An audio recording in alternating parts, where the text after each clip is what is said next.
Salut les jeunes, c'est Boxkick. Bon, je rentre de chez Hagen là, on a passé une petite soirée sympa, c'est quand même très bien. On a regardé quand même Leinster Saracens et le résultat, vous le connaissez déjà bien sûr, 10-20. Le Leinster, champion d'Europe en titre, a été battu par les Saracens, donc 10-20. Que dire de ce match? Match très engagé, comme toutes les Coupes d'Europe, grandes Coupes d'Europe, hein, je veux dire. Contrairement à la petite Coupe d'Europe où il y a quand même souvent plus de jeux, plus de volume, des passes, du mouvement. Là, match plutôt dur, plutôt comme les autres Coupes d'Europe, la finale de Coupe d'Europe. Match où vraiment un engagement total est nécessaire pour s'imposer. Match où Leinster a semblé pouvoir l'emporter, où les conquêtes se sont à peu près neutralisées. Hein. Personne n'a été ultra dominateur dans un domaine de la conquête, même dans aucun domaine du tout. Mais les Saracens ont eu plus de possession et ont su revenir, alors que le Leinster a été mieux entré dans la partie. Les Saracens ont su revenir, notamment en fin de première mi-temps, dans le temps additionnel. Ils ont su marquer l'essai qui les met à 10 partout à la mi-temps, et donc tout reste à faire en deuxième. Et on a cette équipe des Saracens qui a su construire donc sa victoire dans cette Coupe d'Europe, gagner sa 3ème étoile, 3 étoiles quand même, c'est pas rien. Contre ce Leinster, un Leinster déjà pas hyper inspiré, pas forcément beaucoup de ballons, pas beaucoup d'idées quand ils ont le ballon. C'était déjà plus le cas quand c'était les Saracens qui avaient la balle. Quand les Saracens avaient la balle, il y avait plus de mouvement, plus d'envie, plus de volonté, plus d'idées, hein, globalement plus d'idées. Pas un grand match en termes de hurrah rugby, hein, c'est pas du tout le cas. Mais comme quasiment toujours les finales de Coupe d'Europe, un match qui se joue dans des termes très tactiques, très techniques, où la discipline est primordiale et où chaque occasion doit absolument être transformée. Et ça a été le cas de ces Saracens, hein, vraiment des Saracens assez impressionnants de maîtrise. Ils n'ont jamais paniqué. Ils n'ont jamais eu peur. Ils ont quand même bien tenu la baraque, même à infériorité numérique. Ils ont tenu le choc. Ce n'a pas forcément complètement été le cas du Leinster, même si le Leinster est une équipe extrêmement solide, qui ne s'en est pas laissé compter. Mais vraiment une équipe des Saracens. Alors ça joue à vraiment pas grand chose, c'est 10 points d'écart. Mais entre les deux équipes, il n'y a peut-être pas 10 points en fait. Hein. C'est vraiment une équipe extrêmement solide, un rugby très pragmatique qui est joué par ces deux équipes. Le rugby gagnant en Coupe d'Europe, c'est aussi celui-là. Des Saracens vraiment qui m'ont beaucoup plu. Je regarde un peu les compos d'équipe pour mettre en valeur des joueurs. Maitland qui a marqué un essai, sur l'écossais, même s'il joue pour un club anglais et qu'en fait il est australien. Voilà, c'est aussi ça la modélisation du rugby, ou devrais-je dire plutôt l'Empire britannique. On a Billy Vunipola, qu'il faut vraiment mettre en valeur, qui a quand même bien bossé. Il a quand même je crois qu'il a été désigné homme du match par la télé anglaise, il me semble.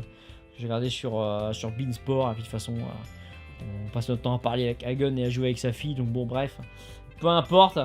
Mais les gars ont bien joué. On a eu un Itoge replacé en 3ème ligne. Il a quand même bien travaillé. Quand même, ça a bien bossé. Des joueurs irlandais peut-être plus en difficulté. Ce qui a fait ce qu'on a pu voir éventuellement dans le tournoi. C'est-à-dire globalement, peut-être pas seulement dans la confrontation avec l'Angleterre, mais peut-être plus en difficulté que d'habitude. Ils sont quand même allés en finale, hein. En difficulté, mais en finale quand même. Donc bon, c'est quand même qu'il y a de la réserve, c'est pas rien. Et les Saracens ont vraiment été excellents dans des phases vraiment très précises. Mais voilà, pareil, c'est un rugby très pragmatique, très précis, très maîtrisé. On fait pas n'importe quoi, on s'emballe pas. Quand on attaque ou quand on défend, quand on est mené au score ou quand on mène, on garde sa lucidité. On garde sa lucidité, c'est hyper important dans ces matchs décisifs. Et ils ont su mieux le faire que le Leinster, qui lui avait su mieux le faire contre le Racing, je sais pas de conneries, l'an dernier en finale. Vraiment une équipe assez impressionnante de maîtrise côté Saracens. Ça joue pas à grand chose, à 10 points d'écart. À ce niveau-là, c'est que dalle. Hein. À ce niveau-là, c'est que dalle, ça peut se rattraper très facilement. On a quand même une équipe des Saracens qui a su faire la diff au bon moment, capitaliser sur les très peu de moments forts qu'ils ont eu et laisser le moins possible la place à ces joueurs du Leinster. Ces joueurs du Leinster, il faut rien leur laisser. Ils ont laissé trop de place, et pourtant une place assez minimale hein, finalement, à ces joueurs des Saracens pour s'imposer. Et ça a suffi. Ça a suffi. Ça promet pour la suite. Je pense que l'année prochaine, ces équipes-là seront, comme toujours, très difficiles à jouer. Pour ce qui est des équipes anglaises et irlandaises, qui sont quand même pas trop mal représentées dans ces équipes-là. Pour ce qui est de la Coupe du Monde, ça va être intéressant aussi. C'est vraiment pour les joueurs, jouer une Coupe du Monde, c'est intéressant. On remarquera, je vais essayer de prononcer correctement, d'avoir une bonne élocution, que les joueurs majeurs de ces équipes-là sont des joueurs, pour l'équipe irlandaise, irlandais, pour l'équipe anglaise, des Anglais, des internationaux anglais, même si bien sûr il y a Maitland qui est international écossais. C'est voilà, c'est quand même presque des maîtres étalons pour l'équipe nationale. Donc l'équipe d'Angleterre, remportée par les Saracens, l'équipe d'Irlande représentée par le Leinster, pardon. C'est intéressant, mais ouais, un match assez tendu où ça pouvait basculer d'un moment à l'autre. Des actions très propres, pas énormément de fautes, mais en première mi-temps il y en a eu quand même, hein. Mais pas énormément de fautes non plus. Déjà, arrivé avant la mi-temps, on avait des stats de plaquage qui étaient assez énormes. Hein, des joueurs qui avaient déjà fait plus de 10 plaquages. Une équipe qui avait fait plus de 120 ou 130 plaquages. Sur une mi-temps, ou sur une heure de jeu même, c'est beaucoup. C'est beaucoup. Comme des équipes très puissantes. Qui produisent.